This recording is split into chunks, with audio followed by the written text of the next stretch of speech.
50th year, I am filled with immense pride and gratitude for our remarkable journey.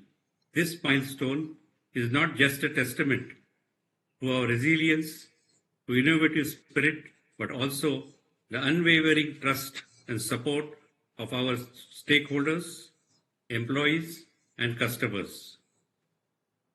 The global economy faced heightened uncertainties marked by macroeconomic volatility, geopolitical tensions, supply chain disruptions, and inflationary pressures. Against this backdrop, India's growth has remained resilient and stellar. This has been driven by strong public capital expenditure, booming manufacturing, construction activity, and robust private consumption. India's gross domestic product grew by an impressive 8.2 in the financial year 2023-24, making it one of the fastest growing economies in the world. Turning to the performance overview, in the fiscal year 2023-24, we witnessed the fruits of our ambitious growth strategy, which was set in motion just before the COVID-19 pandemic. Despite the unforeseen challenges, we stayed committed to our vision, venturing into high-growth businesses like climate control and deepening our vertical integration with the commissioning of our own brass mill. These efforts have now begun to yield significant results. We have successfully onboarded new customers, aligned our cost structure to compete globally, and delivered consistent growth with a CAGR of over 18% over the past 3 years. Throughout the year, Triton valves outperformed industry peers across all our verticals, led by our focus on innovation, market expansion, cutting-edge technology, and customer-centric products. Our total revenue on a consolidated basis grew by 15%, while our standalone revenue increased by 6% to rupees 343.26 crores in the financial year 2023-24. Our strategic initiatives, including partnerships and collaborations with industry experts, have further propelled our technological advancements and product innovation. Our dedicated team effectively addressed the volatility in the raw material prices and global supply chain disruptions, ensuring operational continuity and customer satisfaction. We maintained financial stability by cash preservation and refraining from significant capital expenditure, thereby strengthening our liquidity for further opportunities. All our business verticals have demonstrated robust growth. Our automotive segment has benefited from the increasing demand from OEMs, the aftermarket, and export markets, resulting in strong growth. The climate control vertical, though still in the early stages, holds immense promise with a projected CAGR of 13 to 15% over the next decade. Our metals vertical has gained traction with new products and an expanding market for copper alloys in India, coupled with competitive pricing. Our commitment to R&D was unwavering, with focus on TPMS, electric vehicles, and climate control. This resulted in the introduction of several new products that are set to drive our growth in the coming years. Our subsidiaries also showed positive trends with notable sales revenue growth and improved EBITDA, reflecting the success of our strategic initiatives. Future growth, we are no longer focusing on niche markets. Instead, we are targeting large global opportunities. Our air conditioning vertical has a globally addressed market in billions of dollars, while Our brass mill potential is almost unlimited, with the global market opportunity spanning over $30 billion. In the automobile vertical, we are exploring substantial opportunities in the rapidly growing space of tire pressure monitoring systems, TPMS. With the broader vision, we are confident in our ability to elevate our sales and profitability to new heights. The recent equity capital infusion has fortified our financial position, fueling our growth initiatives and strengthening our market presence. Additionally, merger of our wholly owned subsidiary, Triton was Climatech Private Limited, with the holding company, enables us to leverage complementary strengths, streamline operations, and boost operational efficiencies while driving innovation and enhancing our competitive edge. These strategic moves position us to achieve our long-term vision while continuing to deliver significant value to our shareholders. In conclusion, as we approach our 50th year milestone, we remain committed for driving innovation, customer satisfaction, and sustainable growth. Aiming for gold by leveraging our core capabilities, we are targeting a group-level turnover of rupees 500 crore in our Golden Jubilee year. We are excited about the future and confident in our ability to seize emerging industry opportunities. Our vision is clear and our determination is unwavering. Together, we will continue to build on the rich legacy of our founder, Sri Maruti Vinayak Gokarn, and achieve new milestones in the years to come. Thank you for your continued trust and support. I now request Mr. Aditya Gokarn, Managing Director of the company, to give the highlights for the year 2023-24. Aditya. Thank you, sir. Thank you, Mr. Chairman. So I'll probably use my system, if that's okay.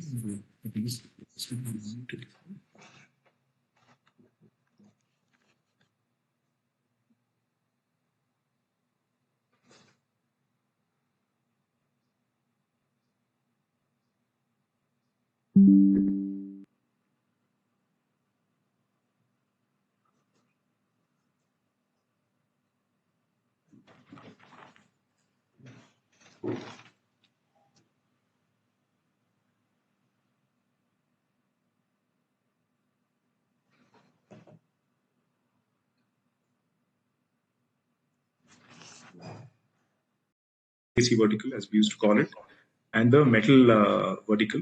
We also have obviously our own R&D center in-house. We have about 300 plus direct employees.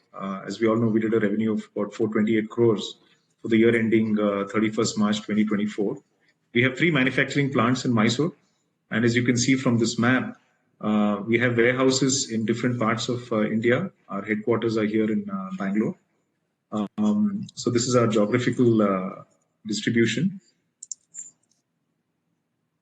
Just before I start the presentation in detail, just want to explain to everybody the 3 verticals. So Triton Valves Limited, we call it the automotive vertical now. Triton Valves Future Tech Private Limited, this is a wholly owned subsidiary of the company. We call it the metals vertical. And Triton Valves Climatech Private Limited, we call this the climate control vertical, right? So this is a picture of the 3 manufacturing plants. A little bit about the group structure. Triton, as we all know, was established in 1975, and we're going to be 50 years old next year. So the company was registered on 10th of September 1975. So hence our slogan this year, Go for Gold, which is kind of looking forward to our Golden Jubilee celebration, which will happen next year. So this is the automotive vertical. Future Tech and Climatech were both established in 2020, right, just before the first lockdown related to COVID. Future Tech has a capacity of about 8,500 metric tons of extruded and drawn rods and coils of brass and copper alloys. Climatech is our vertical that does the climate control components. So we call it HVAC in our industry. So we make valves and components for air conditioners, refrigerators, and so on. A little visual reference of what the products in each vertical look like. So on the left-hand side of the screen is the Triton valves automotive product range. So we make valves for both the tire industry, which is the tube type valves, as well as tubeless valves. We also make components for electric vehicles. I've shown some of those just for everybody to see. Future Tech, we basically produce rods and coils of brass and copper alloys. Just put a few pictures there for everybody to see. And in Climatech, we basically produce valves for air conditioners. So these are both home room air conditioners, commercial, and other, I would say refrigeration systems, right? Just a high level, snapshot of some of the critical customers, maybe our marquee clients, as we like to call them. So this is the passenger vehicle customers. These are the truck and bus customers, heavy commercial segment. We also have a lot of key customers in the two-wheeler segment. These are our tire and tube customers who've been our customers for more than 40, 45 years now, most of them. Tractor, construction equipment, off-road equipment. We work with a lot of, let's say, customers in this segment as well. We also supply to some of the large wheel manufacturers across India and overseas as well. These are some of the HVAC or climate control customers that we've added in the last couple of years. A little snapshot of the countries where we've done exports. Some of these are growing quite significantly. And there's also a movement away from just Asia Pacific to more, I would say, developed countries like Switzerland, Germany, the US, and so on. These are the basic, I would say, management system certifications. IATF is a specialized form of ISO 9001, which applies to automotive industry. We also have ISO 14001, which is the environment system, as well as the ISO 18001, which is the health and safety certification. We are quite well regarded in the automotive industry in particular. Snapshot of a few of the awards that we've won over the years from some of our customers and the appreciations that we've received. We also operate an aftermarket vertical where we sell to big and small tire shops and tire consumable distributors across India. We also operate our own e-commerce app. So this is a little picture of that. As usual, I've divided my presentation into industry overview, business overview, and financial overview. Right. So I'll start with the industry overview, which tells us a little bit about the external environment. So this is a little bit about the automotive industry and the vehicle production trend in the country. So if you look at it, I think the market seems to be coming back after the setback that the industry had post-COVID. Right. So if you look at vehicle production in the country, it grew about 10% in FY24 as compared to the previous year.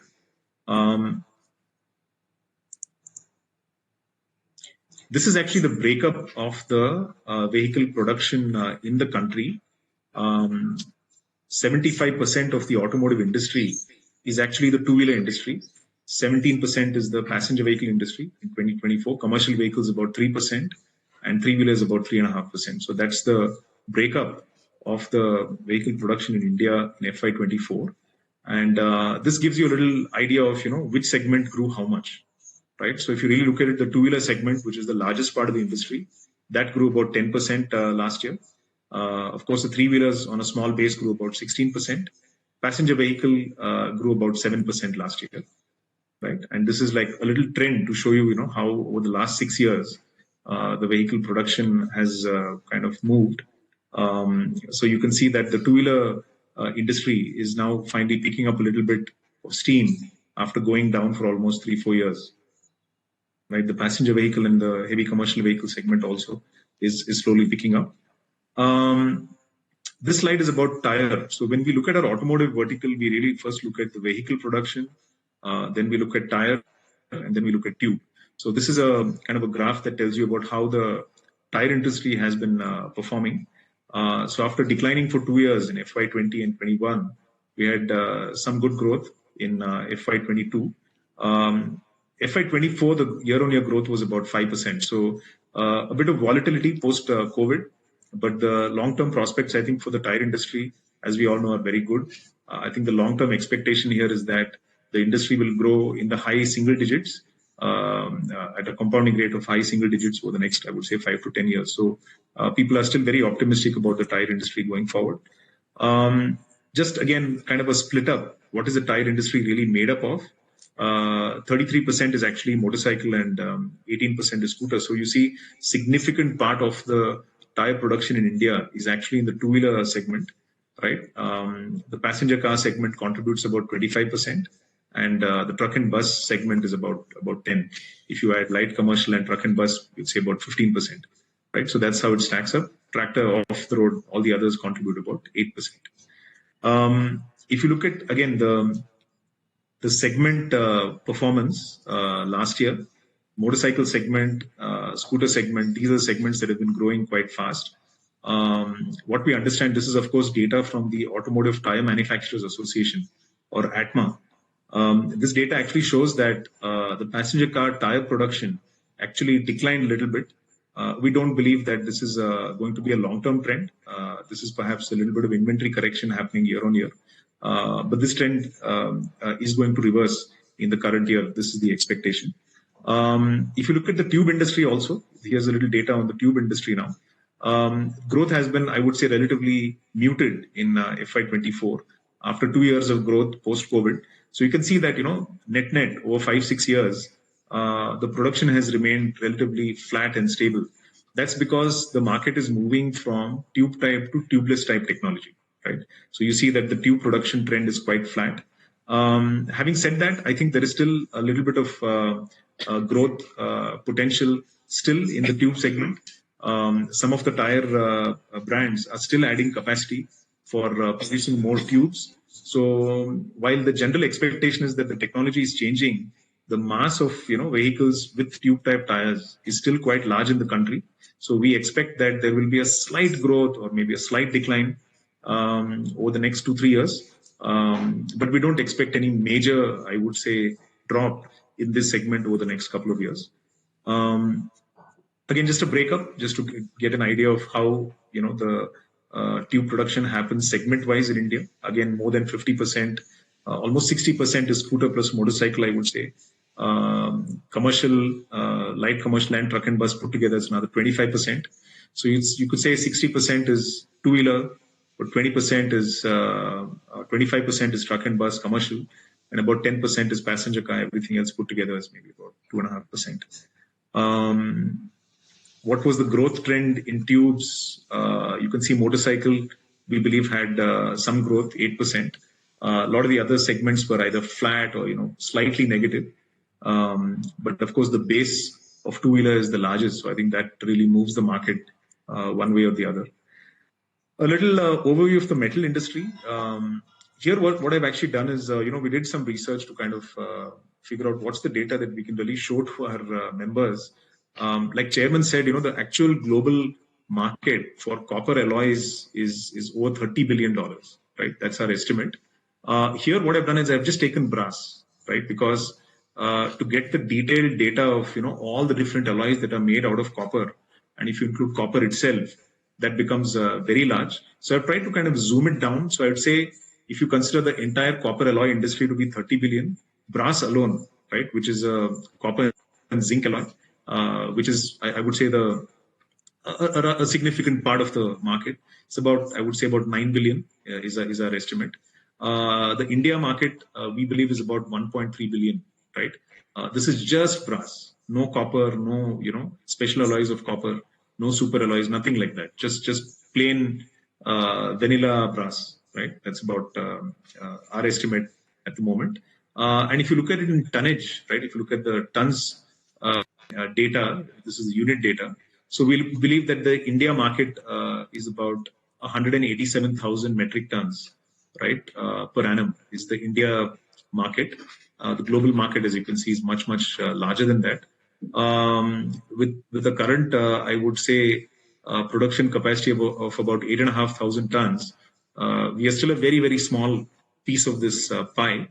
But I would say that there's a lot of headroom, right, for us to grow because of the technology that we have. We have a very a new age brass mill, and also the market is growing because if we look at brass really.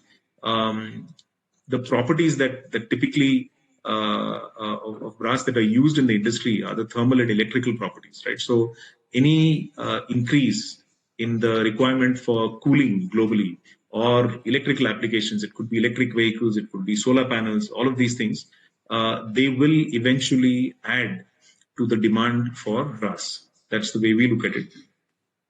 A little bit about climate control now, moving on. I thought the most significant data here that I would like to share with everybody is the production of air conditioners in India. Right, I've shown the trend for the last 4 years. That is, okay, I'd say last 3 years, FY24 and 2 years before that. And I've also tried to show a projection here up to FY29, what we believe is going to be the production of air conditioners in India. There are different estimates, right? There are data that say that there is data in the public domain that says that by FY29, FY30, India will produce 4 crore ACs, right? That is possible too, right? But I've taken, I would say, a relatively conservative estimate here. Like they do in the exit polls, right? Ultimately, they do a poll of polls. So I've tried to take a, kind of an average, right? There are very optimistic projections of 4 crore, 5 crore. There are some less optimistic ones. So our own internal estimate is that at bare minimum, this should be, what the industry will look like. On average today, with the product lineup that we have, we are able to bill, let us say, about 250 to 300 rupees per AC, right? In this, and this is the current product line. I'm not including the other products that we have in the pipeline, but this is what it looks like today. So the market is expected to grow quite strongly. If you see this data, really, it's a compounding rate of about 14-15% per annum. Because if you look at the AC production globally, our base is still considered in India to be very small. So on this small base, 15% CAGR is, we believe, quite possible, right? Coming to business overview, a slide here that shows, I've tried to put 3 data in a single slide just to kind of make it easy and concise. The orange bars are basically the group consolidated revenue and how that's been growing year on year. That's the green line, right? That's the sales growth. At the bottom, the little pot of gold at the bottom is basically a EBITDA in rupee terms, right? In rupees crore. So if you look at our EBITDA, of course, we went through a bit of a rough patch, I would say, last year because of, a lot of, I would say, headwinds with very significant volatility in copper, in the rupee dollar, and all of that. But we seem to have creeped up a little bit now. If you look at FY24, our EBITDA is the highest it's been in the last 6 years, right? That's not to say that we could not have done better. Obviously, our goal was to do even better than that. But I'd say we've recovered quite nicely. If you look at the EBITDA at the group console level, we've almost doubled it in a year, right? So we've kind of clawed back pretty fast, and from here on, we would really like this to grow very strongly, right? So this is just a nice way, perhaps, to look at it. This is what the standalone looks like. So if you look at the standalone revenue growth, we've continued to grow, I would say, at a close to 10% rate. We did about 9.5% in FY23. We've continued about 9% this year. The significant breakthroughs that we're really looking for here is in the export market, because as we all know, we've kind of saturated the Indian market. So we are primarily growing organically with the Indian market, and exponential growth for us is really going to come from outside India, right? And we've been putting a lot of hard work in that area, and I hope that we will break through into the global market in a much bigger way with each passing year. But yeah, if you look at the EBITDA also, it's been in rupee terms, it's been fairly better compared to the previous 2 years, right? This is a standalone sales trend. Here, what I've basically done is, okay, one of the data that a little bit confuses people are not familiar with our company is that in Triton valves, which is the standalone data, there is an element of scrap sales, right? So there's product sales and there's scrap sales. We do generate a lot of brass scrap in the process of manufacturing our products, and this scrap is actually sold to either Future Tech, which is our own in-house brass mill, or to an external brass mill, as used to be the case earlier as well. And then this scrap is converted back to the form of raw material that we input into our system, which is rods or coils. And so, we are forced by the accounting standards to show this as a sale. So it adds to our revenue. So what I've done here is I've kind of netted off the scrap. So if you net off the scrap and you look at what is the actual product sales, right? This is what it really looks like, right? And this is what the growth trend looks like. In fact, if you look at our EBITDA on a standalone basis, net of the scrap sales, right? Our EBITDA actually is in double digits, right? We're somewhere about 10% in FY24. But this is a data that is, a little difficult to derive looking at our reporting formats. So I've kind of tried to bring that, perspective out here on this slide. And if you look at our revenue distribution, about 5% is export. And like I said, this is the big opportunity in front of us, given the fact that, the global geopolitical situation has changed. And, China is not as preferred a source for these kind of components as it used to be. We do believe that, we have significant headroom to grow in our exports, right? And that's something that we're working on. If you look at our automotive business and kind of, distribute it segment-wise, this is what the pie looks like. So you can see that, our risk is really quite well distributed, right? And this is the reason why we've had a very robust, I would say, business model for many years. We've seen many ups and downs. We've seen many business cycles, but we've been able to, I would say, tide over the market challenges primarily because of this kind of, risk distribution. There's, motorcycle, there's passenger car, truck and bus, two-wheeler. Others has everything. It's got off-road, it's got aerospace, defense, all that put together. So, we've got I would say, a good distribution in terms of risk, segment risk, right? Another data which perhaps a little difficult to derive out of the annual reports, I've snapped this out, I've kind of dredged this out of the annual report. If you look at Future Tech, right, the potential here is very large, as Mr. Chairman said in his speech as well. We did about 288 crores. If you look at Future Tech on a standalone basis, 288 crores. Some of this revenue is, of course, intercompany, which gets eliminated when we consolidate. And you can see the EBITDA also from the second year EBITDA, even in the first year, we had a very, very small EBITDA. But you can see that, this company has been able to turn itself around quite quickly, right? And we do expect that, with increasing output and, increasing our footprint, adding customers, we should be able to increase our EBITDA going forward quite significantly. Climatech is where I would say we've had the most challenges. A very new business, a very new segment that we forayed into. Here, the revenue actually contains intercompany revenue, scrap sales, and all of that, right? So it looks like it's constant for 2 years, but this is a mix of scrap and product sales. There's been a bit of a turnaround. I would say we are finally EBITDA positive. After 3 years of effort, in the 4th year, we have turned EBITDA positive. This is an area where, we are putting a lot of effort. We're putting a lot of initiative. These are all make in India products. They're all import substitutes. So we're very confident about the long-term prospects. But having said that, we've gone through, I would say, very tough time. I would say primarily because of COVID, because 2 years, COVID really hit us very, very hard in Climatech.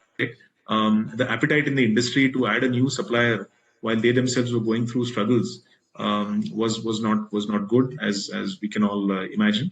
But like I said, the long-term prospects are extremely positive. Growth is going to be huge. The government, I would say, policy framework has also been very supportive, very enabling to our kind of industry. So we are very optimistic about the future, and I request all our members to show a little bit of patience here, till we build up the whole story and build up our reputation in this industry. But once this gets going, we expect that it will contribute very significantly both to top line and bottom line. right? Coming to the financial overview, a few slides on how this is our group consolidated revenue. So as Mr. Chairman said, if I look at, let's say, a 4-year CAGR, it'll probably even exceed 20%, because from 231 in FY21 we've grown to 428. I'll frankly say this kind of growth we haven't seen in the past, and this growth has actually happened because of the subsidiaries, Future Tech, to a large extent actually. If you look at the distribution, after netting off intercompany and all of that, this is what it would really look like, right? So if you look at FY24, this is what the stack up really looks like between Future Tech, Climate Tech, and Triton. Or in other words, I would call Triton the automotive business, Future Tech the metals business, and Climate Control, which is a little green segment at the top. And if you look at the distribution year on year, I've just tried to show 2 years so that you get a sense of how it's changing. So you can see in FY23, metals was 30% of our group revenue. FY24, that's become 37%, right? So the metals business has the maximum potential for top line scale up. Having said that, it's a commodity business, right? So the EBITDA contribution in percentage terms will be relatively smaller, but as we scale it up in absolute rupee terms, it will start adding more and more with each passing year. A kind of a revenue distribution on the console basis to get an idea of how really our expenses are looking like. So the orange bit at the bottom is really our raw material cost, right? So you can see that in FY23, that's where we really took a hit. We went from 62 to 71%, which is a significant rise, right? And that's more than 15%. So that's where we really took a beating, I would say, in FY23. We've somehow corrected that in FY24, and going forward, this would improve. I would request everybody to look at the FY21 data a little differently, because Future Tech was not a player prior to FY21. The metals business was not in existence prior to FY21. So with the metals business, because the EBITDA margins in percentage terms are relatively smaller, you will see that this number starts to look bigger and bigger in terms of material cost as we go into FY24. Of course, as we scale up and we absorb our fixed cost, and we're able to generate higher and higher, I would say, contribution per kilo in Future Tech, this will start doing better and better as we go forward. If you look at the consolidated EBITDA and the margin trend, yeah, like I said, we did about 31 crores of EBITDA on group consolidated basis last year. It's probably the highest that we've done in the last 6 years. So that's, I would say, a good sign for us. Again, not to say that 31 is a great number. We could have done better, and we obviously aspire to do much, much better than that. But our EBITDA margins are finally, showing signs of breaking out of those low numbers that we had, 5.5%, 6%, 4% in last year. Now we are sort of on an uptrend. So this is something that we would like to sustain going forward and further improve. If you look at the dividend payout, rupees per share, unfortunately for FY23, given the challenging situation, we decided not to declare a dividend. And this year we are back to, declaring a dividend of 10 rupees per share. It's a 10 rupee face value share. So it's about 100% of the face value. And this is the trend in the previous years. So if you average that out, I would say we are still not too bad in terms of paying out dividends. What's the payout ratio? What percentage of our PAT are we distributing as dividend? So we've gone up to 34% in the past. This year it's about 14%. Consolidated return on capital employed creeping back up. We're back to 8% this year, and we'd hope to get back into double digits very soon. Return on equity also showing obviously an improving trend from last year. And if you look at the liquidity, if you look at consolidated current ratio or on a standalone basis, obviously we are doing a little better this year. Standalone debt equity also is showing improvement. If you look at net worth, this is on the consolidated basis. We're at about 103 crores, so we've crossed 100 crores. This is primarily due to the equity infusion that we did at the end of FY24. I would say once again, congratulations to all our team members, all the stakeholders, all the investors who trusted us and enabled us to do this fund infusion. On a standalone basis, obviously, it looks even better, about 120 crores of net worth for the shareholders on a standalone basis. So that's it from my side, and thank you very much, and I'll be happy to take some questions later on. Back to Chairman, sir. Thank you. Thank you, Mr. Aditya, for those operational items. We will now resume the proceedings. Product तो सब ऐसे ही है, वो tyre का वो जो होता है वो डंकन इंजीनियरिंग निकल गया उससे, वो पहले We will now resume the proceedings. There are 3 items of ordinary business. Automotive business is concerned, I would say prior to COVID, we had very, I would say, severe competition with Chinese companies in the global market. Chinese have been dumping, they've been, offering very, very low pricing. So that's one of the reasons why we could not really scale up meaningfully in any of the overseas markets that we wanted to. It could be Europe, it could be US, even though our product quality is really good and, there is a lot of potential. I think post COVID, this has changed. So yeah, that's possibly one of the reasons why we were not able to do what we wanted in the export market. But now I think we have a good opportunity, because for us to really compete with the Chinese in the automotive also, let's say head to head, we still need to scale more than where we are. India is a very unique market. We are still doing tube and tubeless, right, in India. Whereas all the Chinese companies that we compete with are primarily doing tubeless a little faster, because, the technology in China has moved faster than in India, right? So they've been able to scale up in tubeless faster than us. We've been actually an India-focused company. By the time we looked at the global market, these guys went and captured all the tubeless, let's say, accounts. So once a Chinese company gets in, getting them out takes a lot of effort, I would say. Now we are seeing traction, so hopefully that will change as we go forward. You had a question regarding, shortages of EPDM worldwide, and that should have resulted in increased demand for our products. No, I don't think it really works like that. In our industry, there has not been any significant shortage. Yeah, there was a spike in the pricing that we had for sure, right? EPDM prices went sky high in between, so we had to obviously take a little bit of a haircut on that. So that happened, but I don't think either us or any of our competitors faced any, let's say, availability challenges, okay, in EPDM. Point number 2, you said we've been slowly moving away from Asian towards more developed countries. Onboarding process, yeah, you have to prove your product. They put the product into the field, they do a lot of testing, so it takes a bit of time.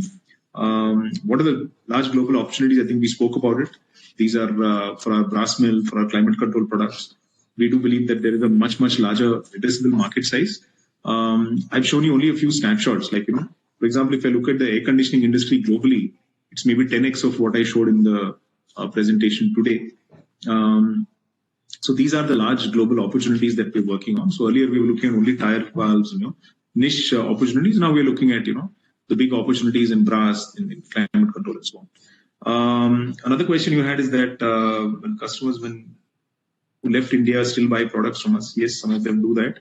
Why not scale up? See, the scale up actually, it's not completely in our hands, right? For example, if I want to scale up with, let's say, Renault Nissan, it depends on how they decide to do their sourcing. We push obviously from our side, but these are in global supply chain. There are established, I would say, territories. There are established, let's say, ratios of how much an Indian supplier can supply in a particular market. So we are competitive, right? Today we are quite competitive globally, but not so much in the aftermarket. So maybe let me just explain this nuance. See, if in our automotive business, the biggest opportunity is the aftermarket in the US and in Europe, right? Where every tire shop or tire distributor, maybe a tire consumables distributor, requires valves to be supplied. That's the segment that the Chinese have crashed the price really low. They push in a lot of low quality materials. Sometimes they dump, and that's a segment that we've not been able to make significant inroads in the past. But in the OEM segment, right, where quality matters, where technical strength matters, we are competitive, and we've done well also in the past. We were to launch few products for Lennox. You have a question about I don't want to comment on any particular, I would say, customer right now, because this would be competitive information that I would not like to talk about at a forum like this. But I'd say that, we are well positioned. It could be Lennox, it could be Carrier, it could be Train. We are well positioned to start serving their needs. They're all looking for a supply base outside of China. Look at outside China today, what are your options? Maybe Thailand, Vietnam, Mexico, India. And amongst these, I would say India has the largest potential because we have a good domestic market, we have good skills. We have an ecosystem that is possibly bigger and stronger than countries like Vietnam and Thailand. Your next question was climate control. Who are the big players? All that. Okay, I don't want to talk much about that here. For a legacy business, you said our addressable market is small. What sort of demand are we seeing? Pressure relief valve. So I'll put it like this. In electric vehicles, we are seeing traction, but as we all know, electric vehicle two-wheeler segment has been somewhat impacted by the FAME subsidies being temporarily stopped, suspended, then they're being reinstated to some extent. So we are seeing some ups and downs.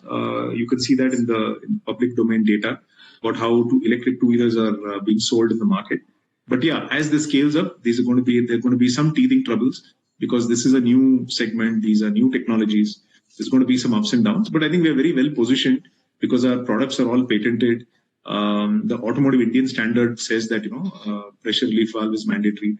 So I think we will do well going forward. Addressable market size is going to be much larger than what it is today over the next 3-4 years. But that exponential growth needs to come into that electric vehicle segment for us to see that kind of number, right? We have said that the top 3 TPMS is the next question. Sensor manufacturers are talking to us. What kind of opportunities and all that? Yeah, obviously there's going to be big global opportunities. There's going to be contracts in the large, double digits when I look at in rupees crore.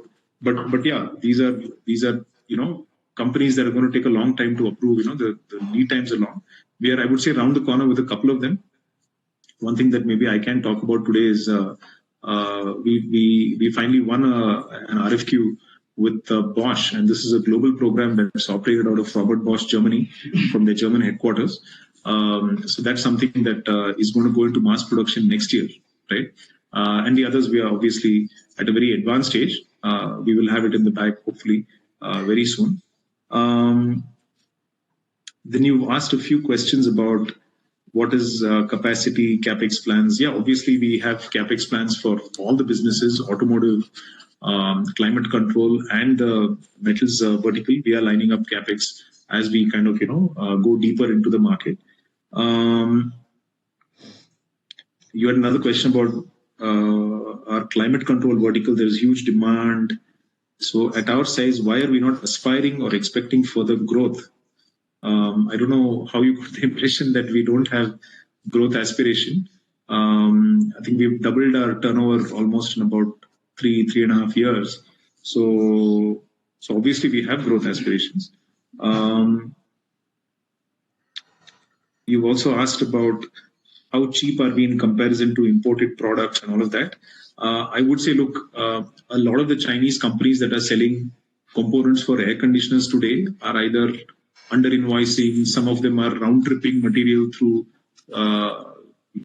duty-free FTA countries like Vietnam and Thailand. Some of them are dumping products. So there's a lot of, if I may say, a lot of anomalies, or if I'm allowed to use this word, maybe malpractices that some of these overseas companies are indulging in. Government of India has been very receptive to our appeals to them to not allow this kind of thing to happen. So I would say that on an equal footing, we are off the mark in terms of pricing. If you compare a Chinese, let's say, valve going into the air conditioning industry versus us, on an equal footing where we have a disadvantage of about 5-6%, simply because of our scale. I would say the Chinese produce air conditioning valves in crores. We are still producing in thousands, right? So a 5-6% gap is not something that can't be bridged as we scale up. But sometimes the percentage goes up because they're either dumping or they're doing some kind of, I would call it a malpractice of some kind. We are talking actively to Ministry of Commerce to kind of clamp down on some of these things, which we believe will happen in due course of time. Another question you had regarding annual report says market for AC products is 500 crores. This is only the India market. 500 crores, we believe, is going to be the India market in a year or two for just one product line, just India market, right? So we are not talking about all products, global, India put together. So the addressable market for air conditioning products is very large, right? It's in billions of dollars, right? Depends on how you kind of slice the data in terms of which product, which market. But I can assure you the market, addressable market for air conditioning products is enormous, right? It's multiples of 500 crores, I would say. How long to get all validations approved from customers? Each customer has their own, I would say, pace at which they go. You had some questions about some particular customers, Daikin, all of that. I would not like to comment on it on a customer-to-customer basis, but I would say we are progressing well with all the customers. What's the current utilization levels at our brass mill? It's about, I would say, 60-70% right now. Working capital, we don't have any significant issues right now. Obviously, we have to collect money and keep pumping it back. So there are some, ebbs and flows, but nothing strategic in terms of a challenge in working capital. You had some questions about CapEx. When will it start yielding results? Yeah, FY26 for sure. We will see a lot of the CapEx coming into effect. We'll see our ability to grow and scale up will be much better in FY26 and there onwards. Patented products, yeah, as you can see, we had about 11 patents that got granted this year. There is going to be a little bit of a lull in some of the patent grants coming up because I would say from FY20 to FY21, we were kind of very hands-on in terms of pulling ourselves out of COVID trouble. So some of the patent filings did get delayed during that time. That's not to say that we don't have a pipeline, but in terms of grants, some of these grants got bunched up together. There might be a little bit of a lull, maybe a few months gap when more patents will come into the grant status going forward. Chinese tires being dumped seems to be a big risk. Maybe that's your assessment, but our assessment is that, this is not actually a very significant risk right now. Government is very alert to not allowing, Chinese to dump in India. So the tire industry also has a very strong presence in India. They have a very strong lobby. They are very well networked. So we don't believe that, the tire industry will allow this kind of malpractice to continue very long. Last question. We've just turned around looking at our products, all of that. Don't you think we should see much higher growth? Actually, we don't normally give a guidance, but given that it's our 50th year, we put a kind of a target for ourselves. Let's cross 500, as a milestone to celebrate 50 years of Triton. But yeah, is 1,000 crore also in our sights? Yeah, for sure. Yes. When do we plan to achieve that? At the moment, I'll say sooner rather than later. I don't want to create maybe expectations that may put unnecessary pressure on us. But yeah, we do believe that we should be able to do it quite quickly, right? If you look at the rate at which we've been adding top line, I think the first 100 crore took us like 30 odd years, right? And then the other hundreds have come much faster than that. So yeah, hopefully we'll scale up faster with each passing year, right? So I'll leave it at that for now. Thank you, Mr. Mittal, for your questions. We've done a lot of research. Appreciate your